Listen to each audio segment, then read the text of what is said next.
Good morning, students. Today we are going to do the map activity of history, chapter 8, the Mauryan Empire. So let's see what is given here. Chandragupta Maurya was a scion of the Mauryan clan of पिपालीवाना. Chandragupta Maurya जो थे वो Mauryan clan के वंशज थे जो कि पिपालीवाना का था. His ancestry and early life is unknown. उनके एंसेस्टर्स के बारे में और उनके पहले के जीवन के बारे में कोई जानकारी नहीं है, वो अननोन है. Probably he was the commander in chief of the Nanda forces. और ये माना जाता है कि वो कमांडर इन चीफ थे नंदा फोर्सेस के. With the assistance of Kautilya known as Chanakya और विष्णुगुप्ता. और जो उनके एडवाइज़र थे, काउंसलर जो थे कौटिल्य, जिन्हें चाणक्य या फिर विष्णुगुप्त कहा जाता था. He brought about the downfall of Dhanananda the last Nanda ruler and established his स्वे ओवर नदर्न इंडिया. और फिर उसके बाद उनकी मदद से, ठीक है, अपने काउंसलर की मदद से ये धनानंद को इन्होंने गिरा दिया जो कि लास्ट नंदा रूलर थे. ठीक है, और उसके बाद इन्होंने अपना खुद का एम्पायर स्टैब्लिश किया नदर्न इंडिया में.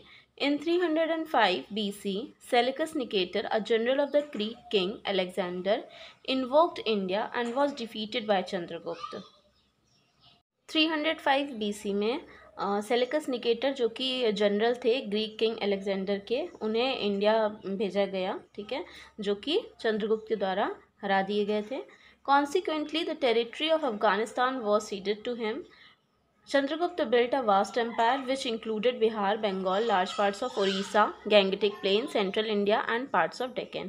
और चंद्रगुप्त ने एक बड़ा एम्पायर खड़ा कर रखा था. ठीक है, एक बड़ा एम्पायर उन्होंने खड़ा किया जो जिसमें था बिहार, बंगाल और उड़ीसा के कई बड़े हिस्से. ठीक है, गैंगेटिक प्लेन, सेंट्रल इंडिया और डेक्कन के कुछ पार्ट्स. ठीक है, ये सब उनके एम्पायर में इंक्लूडेड था. ठीक है.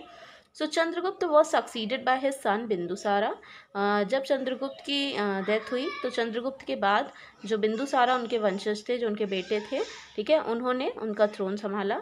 Then he defeated the rulers of 16 kingdoms and added their lands to his empire. और जो बिंदुसारा थे उन्होंने 16 राज्यों के जो रूलर्स थे उनको हराया था और उसके बाद उनकी जो ज़मीन थी उसे अपने एम्पायर में, अपने राज्य में ऐड किया था. Under him, the Mauryan Empire spread across the whole of the Indian subcontinent except for Kalinga and a few kingdoms in the south. और इनके अंडर में, बिंदुसारा के अंडर में जो मौर्यन एम्पायर था करीब इंडियन कॉन्टिनेंट के सभी हिस्सों में फैल चुका था, सिर्फ कलिंगा और कुछ किंगडम्स को छोड़ के, साउथ के. So the Mauryas were friendly with the kingdoms of the south. और जो मौर्याज थे वो साउथ के किंगडम्स जो थे, राज्य जो थे, उनके साथ फ्रेंडली थे. Ashoka ascended the throne in 273 BC. His actual coronation took place in 269 BC. और अशोका ने थ्रोन कब संभाला? 273 BC में. और उनका एक्चुअल में जो राज तिलक हुआ वो 269 BC में हुआ. So in 261 BC Ashoka launched a vigorous attack on Kalinga and annexed it Mauryan empire. और फिर उसके बाद अशोका ने 261 में हमला किया था कलिंगा पे और उसके बाद मौर्यन एम्पायर कलिंगा को हासिल कर लिया था और मौर्यन एम्पायर में जोड़ लिया था. So, but the enormous loss of life and bloodshed filled the heart of the king with utmost remorse. The Battle of Kalinga was a turning point in the life of Ashoka. As I have taught you in the previous chapter, in the chapter of Mauryan Empire, मैंने जैसे कि आपको बताया था कि यहाँ से जब ये जो युद्ध हुआ था कलिंगा वॉर, इसमें बहुत सारी लोगों की लाइफ जो थी वो ख़त्म हो गई थी और काफ़ी ब्लड शेड हुआ था और काफ़ी हिंसा हुई थी. तो जिससे उन्होंने गिव अप कर दिया था. यहाँ से अशोका जो थे वो बहुत सैड फील कर रहे थे और उन्होंने यहाँ से वॉयलेंस को गिव अप कर दिया था और उसके बाद क्या हो गए थे? फॉलोवर हो गए थे बुद्धिज़्म के. ठीक है, तो ये जो युद्ध था, ये कलिंगा वॉर जो था, उसके बाद से ये एक उनका जीवन का टर्निंग पॉइंट था. अशोका के लाइफ का ये टर्निंग पॉइंट था, मेजर टर्निंग पॉइंट था, जहाँ से अशोका की ज़िंदगी जो थी वो बदल गई थी क्योंकि यहाँ से उन्होंने वायलेंस को गिव अप कर दिया था और उसके बाद इन्होंने बुद्धिज़्म धर्म को फॉलो करना शुरू किया. So as you can see this map of India. India का ये मैप दिया हुआ है आपको जिसमें अशोका का एम्पायर आपको प्रेजेंट किया गया है. So in this you can see states are mentioned. Then place के नेम्स हैं, रॉक एडिक्ट्स जो हैं वो मेंशन है इस सिंबल से, पिलर एडिक्ट्स आपको यहाँ पे प्रेजेंट किए गए हैं इस सिंबल से, स्तूपा प्रेजेंट है, कैपिटल्स जो हैं वो प्रेजेंट हैं, और जो अप्रॉक्स बाउंड्री है अशोका के एम्पायर की, मतलब कि जो अशोका का एम्पायर था वो सबसे बड़ा था उनके टाइम पे, जो एम्पायर था मौर्यन एम्पायर वो बहुत ही बड़ा था। तो उनका एम्पायर आपको यहाँ पे ऑरेंज कलर से प्रेजेंट किया गया है। देन इंडिपेंडेंट स्टेट्स, और जो इंडिपेंडेंट स्टेट्स थे मतलब कि जो मॉडर्न एम्पायर के अंडर में नहीं थे वो स्टेट्स येलो कलर से प्रेजेंट किया गया है। So students, see this exercise given on page 9 of Mauryan Empire. This exercise is given here. In an outline map of India, show the extent of Mauryan Empire under Emperor Ashoka along with the 8 important towns.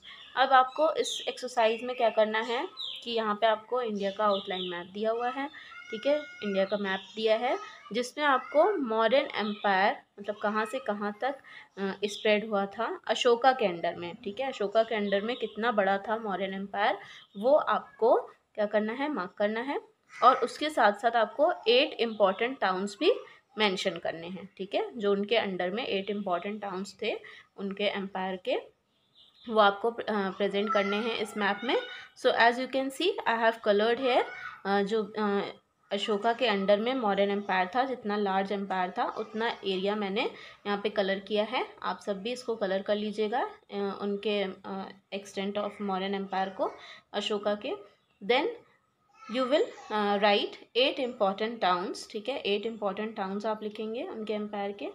So first you will right Takshashila, okay, first you will write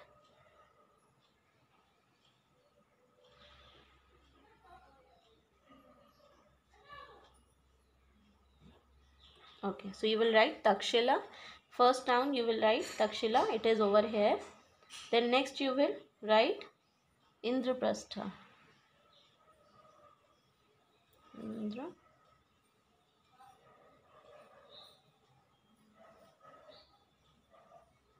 yes, Indraprastha, ठीक है, ये second important town आप यहाँ पे mention करेंगे। Then next you will write Mathura, this is the third important town under him. Then fourth is Kosla, then fifth is Pataliputra, Pataliputra यहाँ आएगा, ठीक है, ये पाटलिपुत्र आप मार्क करेंगे। देन गया, ठीक है, how many towns we have marked 1 2 3 4 5 and 6, okay, so first we have marked Takshila, second is Indraprastha, third is Mathura, fourth is Kosla, fifth is Patliputra, sixth is Gaya, seventh you will mark Ujjain over here, and eighth is Amravati, okay. So these are the 8 important towns you will mark in this map, and you can make index over here like this. And so students, do this activity in your map activity book of page number 9. Thank you.